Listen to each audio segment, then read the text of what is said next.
4 o 5 titulares más allá del titular oficial, que es el futuro de los tratados de libre comercio ante el desafío del proteccionismo, y como más periodistas o más provocación, pues vamos concretando, y yo creo que de todo lo que iremos hablando, pues está bien, seguramente, de las cosas que mucha de la gente que está aquí está pensando. Si vamos concretando después hacia si ha estallado de verdad, de momento, una guerra comercial, o de momento, más que una guerra, son unas escaramuzas, o a lo mejor ni eso y es una especie de drôle de guerre, como pasó en Europa en 1940, cuando se habían declarado la guerra pero todavía no pasaba nada. La segunda ligada, podemos llegar a una escalada de guerras comerciales realmente como pasó en los años 30, y aquí tenemos grandes expertos que nos lo explicarán. 3, quizá más profundo, se está rompiendo el pacto de la globalización, que sin decirlo ni firmarlo casi empezó hace 25 años, hacia los primeros 90, como se rompió el pacto de Bretton Woods en agosto del año 71, con Nixon saliendo por la televisión a decir unas cosas que la mayoría de la gente no entendió, pero que había mucho proteccionismo ya entonces ahí. 4, puede derivar una guerra comercial en una guerra de divisas con las famosas devaluaciones competitivas. 5, como decía Paul, tienen sentido las guerras comerciales en la época de las cadenas de valor, de las cadenas de suministro, de que los iPhones se hacen en China, pero con los chips que vienen de California, ¿cómo van a meter una tarifa de 60% a los iPhones, ¿no?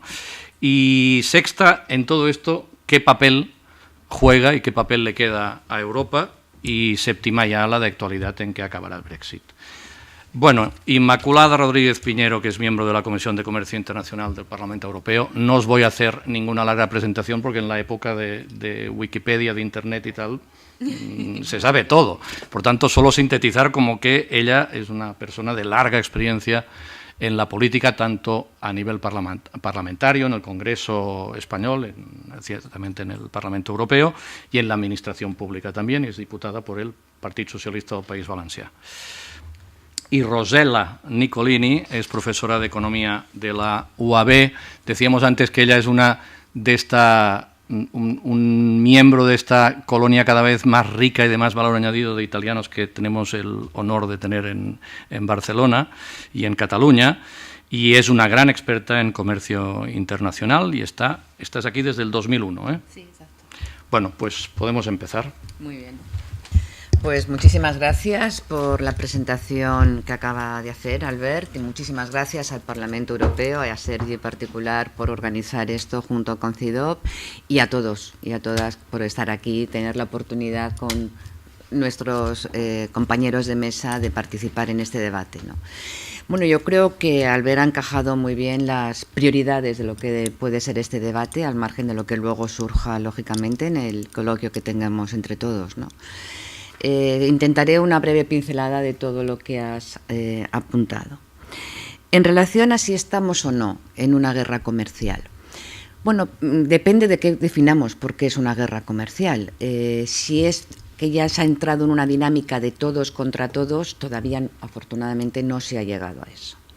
Pero es verdad que la posición que mantiene la administración de Trump conduce a eso, porque es como está actuando. En lugar de resolver los problemas de fondo en base al diálogo y en base a buscar soluciones, establece unilateralmente medidas que van en contra de lo que es la Organización Mundial del Comercio, que yo defiendo, ¿no?, la necesidad del foro multilateral encargado de establecer las reglas del comercio internacional, y otro aspecto fundamental de la OMC, que es resolver las disputas entre Estados. La primera cuestión es que Trump ha roto el orden internacional. Ha impuesto unilateralmente aranceles, además, con los que han sido sus aliados, y siempre hemos actuado como tal, con la Unión Europea. La renegociación del NAFTA, recordemos cómo ha actuado Estados Unidos con México y con Canadá, y aquí sí que hay una guerra comercial circunscrita ahora mismo a Estados Unidos y a China. Que lo más preocupante no es en sí, que ya lo es, la dinámica de acción-reacción, es que estamos viendo cómo Trump ha establecido las condiciones para que volvamos a algo que nunca debería de volver a ocurrir, que es un mundo basado en dos bloques. China y Rusia están actuando de una manera absolutamente coordinada para tener una mayor hegemonía, influencia global con su posicionamiento y respuesta frente a Trump. En una de las cuestiones que ha planteado nuestro moderador, hacía referencia a si hay una guerra de divisas. Bueno, ayer acordaron el señor Putin y Xi Jinping utilizar sus monedas en sus intercambios comerciales. El año pasado el volumen de intercambios comerciales entre Rusia y China fue de 84.000 millones de dólares. Este año su objetivo es que sea de 100.000 y ya no en dólares. Y ahí empieza otra problemática seria en materia de divisas. Respecto a las cadenas de valor global, no se puede entender la globalización sin las cadenas de valor global.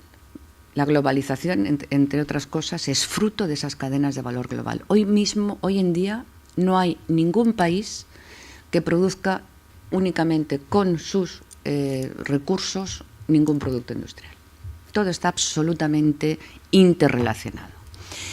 Y esas cadenas de valor global, evidentemente, lo que hacen es que si se produce una subida unilateral de un arancel, como ha hecho Estados Unidos, se le vuelve en su contra, porque esos productos que tiene que hacer producir a nivel nacional se encarecen por la subida de los aranceles que le ha provocado a los productos que tiene que importar. Eso ya está teniendo un impacto en Estados Unidos, claramente. No solamente a nivel de la industria norteamericana, también a nivel de la agricultura, que es donde más le duele a Estados Unidos. Y desde la Unión Europea, en materia de cadenas de valor global, lo que estamos defendiendo es que las reglas del juego se cumplan. Nosotros cuando hablamos, me refiero a nosotros como Unión Europea, cuando hablamos de una política comercial, lo que estamos hablando no es solo de qué aranceles se establecen para qué bienes y servicios. Estamos hablando de algo que tiene mucho más importancia, y es bajo qué condiciones se producen los bienes y servicios que se comercian. Por eso, en la nueva política comercial de la Unión Europea adquiere un papel relevante la incorporación de un capítulo de desarrollo sostenible. Un capítulo de desarrollo sostenible donde se incorporan el cumplimiento de normas sociales, laborales y medioambientales, que son las que compartimos y las que queremos que se internacionalicen. El problema es que estos capítulos de desarrollo sostenible, que van mejorando su alcance y su contenido, son vinculantes, pero no son ejecutables. Si no se cumplen, no pasa nada. Desgraciadamente tenemos un claro ejemplo con el acuerdo que firmó la Unión Europea con Corea. Un acuerdo que en términos económicos y comerciales es de un éxito incuestionable. Pero ¿qué ocurre? Que, bueno, este fue el primer acuerdo de nueva generación que incorpora un capítulo de desarrollo sostenible con una serie de normas laborales que deben de cumplirse. Y no se están cumpliendo. Y el problema es que no se cumplen y no pasa nada. Perdona, has dicho que son vinculantes. Te está vinculando, pero no ejecutables. Es decir, no, si tú no lo vas a hacer, pero si no lo haces no te voy a castigar ni te voy a preguntar nada más. Exactamente. Y ese es el gran problema. Nosotros, como grupo S&D, estamos pidiendo que el alcance de estos capítulos de desarrollo sostenible sean ejecutables, y pedimos algo más, que se incorpore un mecanismo basado en sanciones. Ojalá el comportamiento de los seres humanos fuera tan honesto y tan justo y tan responsable que no hiciera falta en sanciones, pero la realidad demuestra que no es así. Pero no hay una unanimidad, ni muchísimo menos. Incluso entre los expertos y en el ámbito del Consejo Económico y Social Europeo tampoco hay unanimidad cuál es el mecanismo para hacerlo. Pero yo creo que si no ponemos este debate encima de la mesa y si no establecemos mecanismos que permitan ayudar a que se cumplan, firmaremos bonitos acuerdos, pero no tendremos buenos acuerdos. Y lo que necesitamos son buenos acuerdos. ¿Por qué necesitamos buenos acuerdos? Yo creo que cuando uno mira la política comercial de la Unión Europea tiene que tener una visión mucho más amplia, que va mucho más allá de lo que son los intercambios comerciales. Y es el papel de la Unión Europea en el mundo. La Unión Europea hay un ranking y unos índices que elabora el Real Instituto Elcano sobre la influencia global. El último estudio se refiere a datos del 2016. Ahí la Unión Europea ocupa el segundo lugar en la influencia global, por detrás de Estados Unidos, donde vamos intercalando posiciones, y desde luego todavía muy por delante de China, Japón y de Rusia. Pero ¿qué ocurre? Que la influencia que tiene la Unión Europea está muy condicionada por el peso de Reino Unido. Reino Unido es quien tiene más peso en lo que es la influencia global de la Unión Europea a nivel mundial, fuera de la Unión. Reino Unido se va. No sabemos en qué condiciones todavía, pero que se va es seguro. Eso va a disminuir el peso. ¿Y dónde la Unión Europea tiene menos influencia a nivel global? En el sudeste asiático, un dato dado por el FMI. El 90% del crecimiento global este año está en los países del sudeste asiático, y más de la mitad es China. Y además, en el año 2050 se estima que el peso en el PIB mundial de los países emergentes ya será el 60%. Por tanto, si queremos que el modelo de principios y valores que defiende la Unión Europea, el modelo de la multilateralidad, de un orden internacional basado en reglas, en el respeto mutuo, en la transparencia y en el diálogo, tienes que influir. Y la Unión Europea tiene poca influencia en el continente, en la parte del sudeste asiático. Por eso es importante los acuerdos comerciales que está negociando. Se ha cerrado un acuerdo comercial con Japón, se cerró un acuerdo comercial con Singapur. Ambos está previsto que se puedan someter a votación del Parlamento Europeo en el pleno de final de año. Están en negociación acuerdos con Australia, con Nueva Zelanda, con Indonesia, con Filipinas y con Myanmar. Y con Vietnam también se ha cerrado un acuerdo que no he mencionado. Esto es importantísimo porque son los acuerdos comerciales lo que te establece unas relaciones que te permiten mejorar tu capacidad de relación económica, comercial y también política con los países con los que firmas. Y esta es la misión global que creo que es importante tener. ¿La globalización está rota? No, la globalización no está rota. Lo que hay peligro de que se rompa es el orden internacional establecido.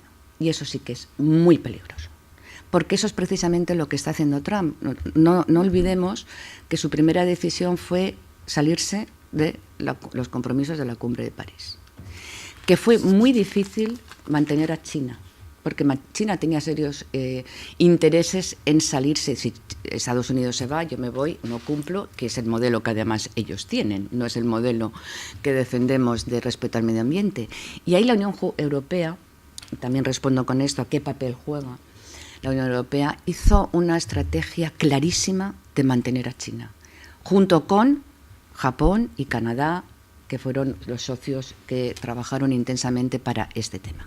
Pero es que a continuación Trump se ha salido del acuerdo nuclear de Irán, que esto tiene una gravedad inmensa.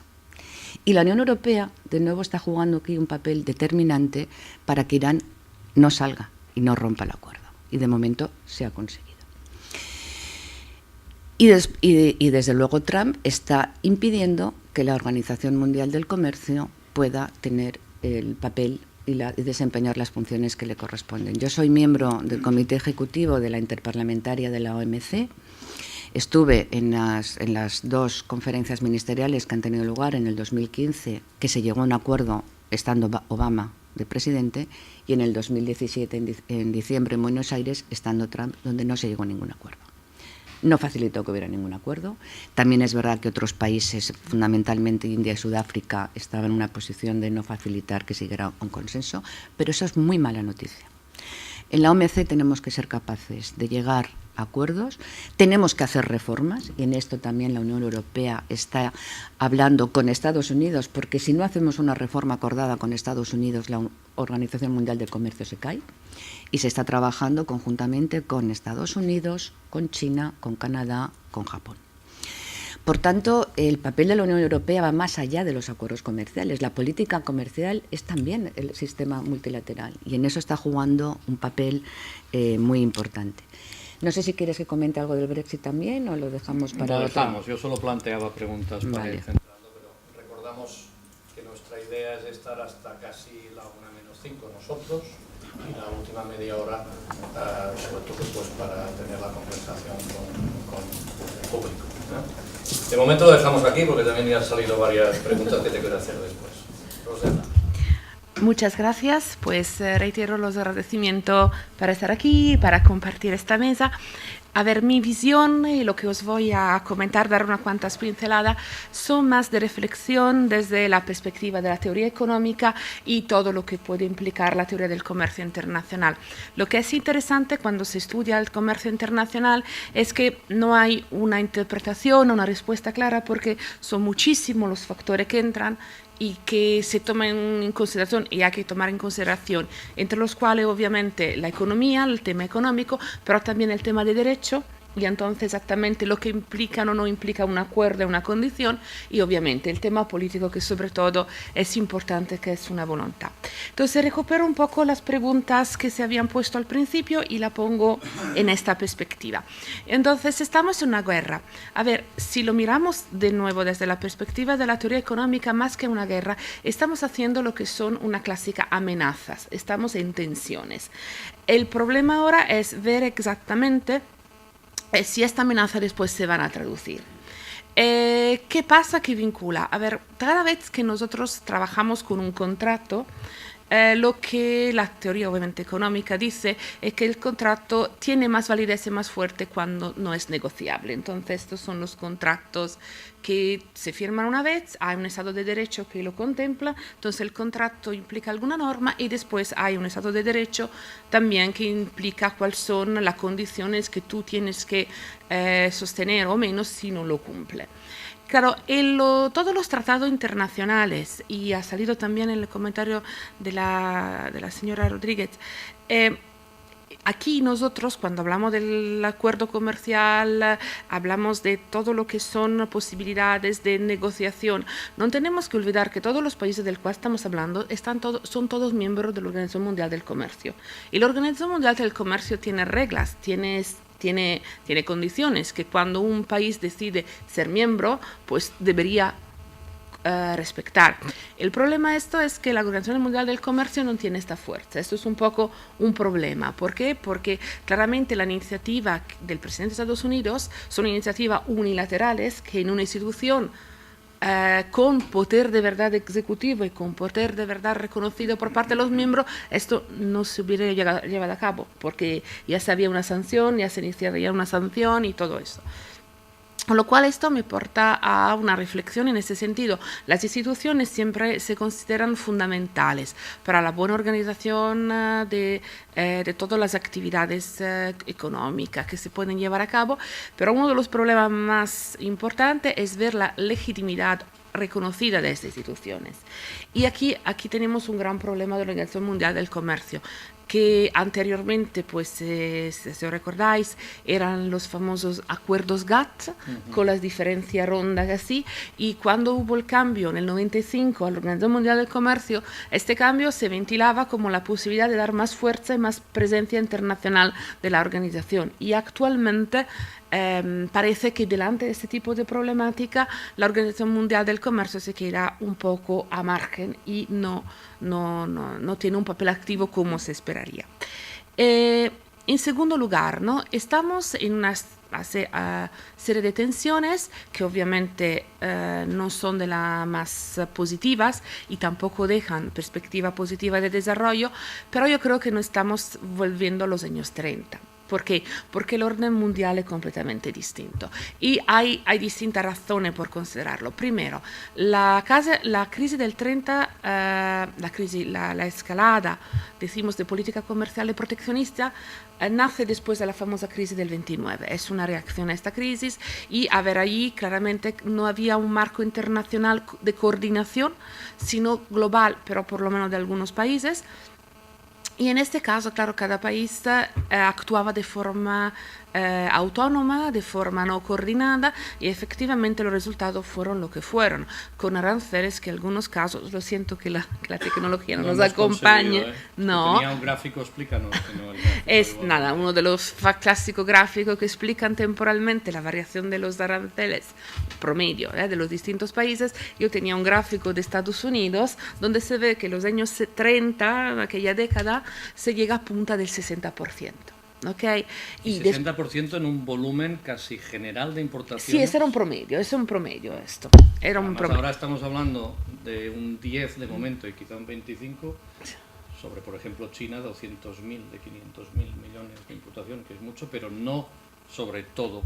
Todo, sí, ese es un gráfico promedio. Como Nixon en el año 71, que anunció un 10% adicional sobre las importaciones de todo lo que entraba en el país. No, aquello era de verdad una situación bastante crítica. Y entonces, pues esto punto yo creo que nos vamos a volver, un poco porque efectivamente en el mundo hay una preocupación y un interés por parte de muchos gobiernos en crear acuerdos comerciales. A ver, no sé, la señora Rodríguez sabe mejor que yo, pues la Unión Europea tiene más o menos firmado bilateralmente más de 130, 140 acuerdos de libre intercambio con distintos países en todo el mundo, con lo cual esto indica un poco la voluntad efectivamente de ir contra la política proteccionista. Pero en segundo lugar, lo que quiero también apostar es lo siguiente: si nosotros miramos el peso relativo de los distintos bloques comerciales y de los distintos países en el flujo internacional, quizás extrañaría mucho si os digo que la Unión Europea, los flujos comerciales de la Unión Europea es más de un tercio. Y entonces prácticamente, si queremos, el actor relativo más importante en el comercio mundial hoy en día son los países de la Unión Europea, porque con esto entra también el comercio intraeuropeo, entonces entre todos los países. Así que claramente la perspectiva o la situación actual se presenta distinta con respecto a la de los años 30. Así que puede ser que se reduzca o se pare un momento este camino que se está llevando a cabo por parte de todos los países de ir hacia un sistema mucho más integrado comercial, de forma de intercambio comerciales, pero volver atrás hasta aquellos momentos no. Guerra de divisas, el tema de la guerra de divisas, pues esto es efectivamente lo que se ahogaba como una de las ventajas un poco, ¿no? De los países que siempre han sido menos virtuosos en la Unión Europea. Con la entrada en el euro, ¿no? Yo hablo sobre todo por Italia, que era uno de los países que utilizaba más esta práctica, España también de evaluación competitiva. Efectivamente, estas eran seguramente políticas que ayudaban muy al corto plazo, pero creaban mucho más problemas. Y entonces la entrada en el euro, con todas las dificultades, con todos los canales, con todas las imperfecciones y con toda la debilidad de este sistema, porque no es un sistema perfecto, el sistema del euro, claro, ha bloqueado esto. Sin duda, un sistema donde los aranceles van a tener un peso más mayor y donde tenemos claramente bien en mente que las empresas que están actualmente en los mercados internacionales se reconocen como las empresas que son más productivas, más eficientes, pero detrás de estas hay toda una marea de empresas que no exporta porque no tiene capacidad o porque claramente su nivel de eficiencia no es tal para ir a los mercados internacionales. Con lo cual, una entrada de aranceles más elevado va a conllevar un problema que estas empresas menos eficientes consoliden más su posición. Y entonces, claramente, habría un problema de competitividad muy grande por parte de estados, empresas y sectores sobre todo. Así que, claro, en los sectores donde tenemos menos competitividad, seguro serían los sectores que abogarían más para poder volver al tema de la devaluaciones competitivas, ¿ok? Pero aquí nos enfrentamos delante problemas porque desde el 30 a hoy también el sistema monetario internacional ha cambiado y entonces esta política de devaluación competitiva no sería factible para los países del euro, absolutamente, sino en términos reales. En términos reales quiere decir bajada de sueldos, bajada de salarios u otras formas, y esto conllevaría obviamente problemas sociales, problema interno a cada país. No olvidamos que hay muchos países que tienen, debidamente a problemas monetarios, tipo de cambio así definido fixo con algunas divisas. Hablo, por ejemplo, de Ecuador. Ecuador, por ejemplo, tiene un régimen de cambio 1-1 con Estados Unidos, unilaterales, para evitar que tenga problemas de inflación. Ahora, en el caso de estos países que políticamente les sirve tener un cambio fijo, claro, la devaluación competitiva tampoco es una opción, porque evidentemente esto llevaría a problemas más intensos internamente en los equilibrios del país mismo. Así que efectivamente sí, sería una solución pensar a la evaluación competitiva. Cuánto sea factible no lo sé, porque claramente el sistema monetario internacional es mucho más elaborado, es mucho más complicado de antes. Volviendo a la cadena de valores y, perdón, cadena comercial, la value chains. Sí, esto es todo un capítulo por abrir y por ver. A ver, ahora nosotros pensamos que toda los debates y todas las negociaciones bilaterales que está llevando a cabo Trump con los distintos partners comerciales son a nivel macroeconómico, decimos. Después tendrán que ponerse en marcha a nivel microeconómico, entonces deberán ser las empresas y los consumidores. Y ahí, claro, el papel va a ser mucho más complicado, porque efectivamente hay empresas europeas que tienen una presencia muy importante en Estados Unidos, pero que son suministradores, proveedores de empresas estadounidenses, los cuales están más que satisfechos y han elegido justamente empresa europea porque le proporciona productos de buena calidad, productos de calidad expresadamente pensada para sus productos finales. Y claro, cambiar un proveedor en la cadena no es fácil, es una cosa muy complicada.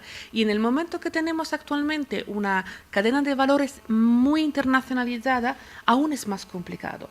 Con lo cual, efectivamente, a nivel político, a nivel macro, se podrá pensar unos cuantos, decimos, unas cuantas iniciativas para reducir efectivamente el libre intercambio, pero del otro lado, al lado práctico, yo tengo duda de cómo se podrá aplicar, porque exactamente tenemos esto. A ver, uno de los casos más clásicos, y siempre en clase los estudiamos, que es el caso de Grifols.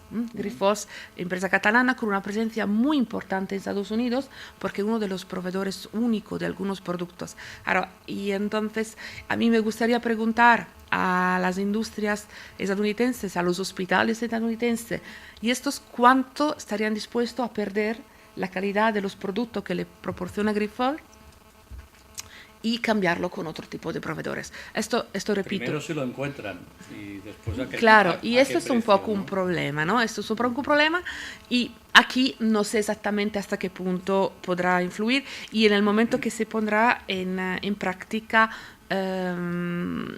cuál podrán ser los impactos.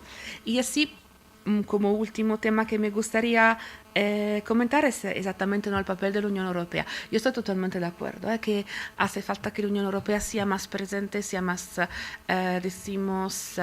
activa. Yo, por ejemplo, he pasado la primavera de estancia de visitante en Australia y por primera vez, de verdad, me he sentido orgullosa de ser europea, ¿no? Porque allá en estos países lejanos efectivamente nos ven como una experiencia muy interesante y como una voluntad política desde años, ¿no?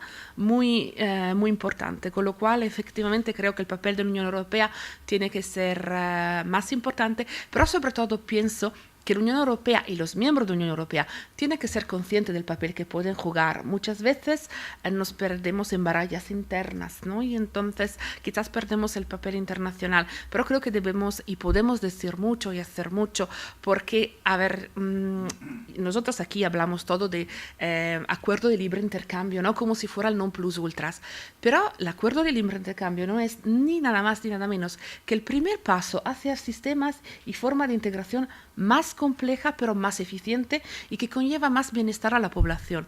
No olvidamos que la Unión Europea nunca fue un acuerdo de libre intercambio, porque nosotros ya nacimos como Unión Aduanera en el 48, que es el Estado superior, con lo cual yo creo que nuestra voluntad como miembro de la Unión Europea de crear este sistema de intercambio con todas las implicaciones y dificultades que hay para llegar a los acuerdos, creo que es un experimento absolutamente que ha llevado resultados muy importantes, resultado del cual podemos ser orgullosos y de los cuales creo que podemos ser portadores en el mundo, porque el otro experimento que tenemos de unión aduanera, lo único que se conoce, que pero es un fracaso, es el Mercosur, el cual se ha creado un poco a base de imagen de lo que hicimos en el 48, pero prácticamente los resultados son muy pobres desde el punto de vista económico. Con lo cual, efectivamente, creo que la Unión Europea tiene mucho que aportar en el mundo, ¿no? Y esto en la política, en la capacidad también de crear instituciones que salvaguarden los acuerdos. Como decía al principio, ¿no? La institución tiene que tener un poder y un papel que es salvaguardar y garantizar los acuerdos que se firman.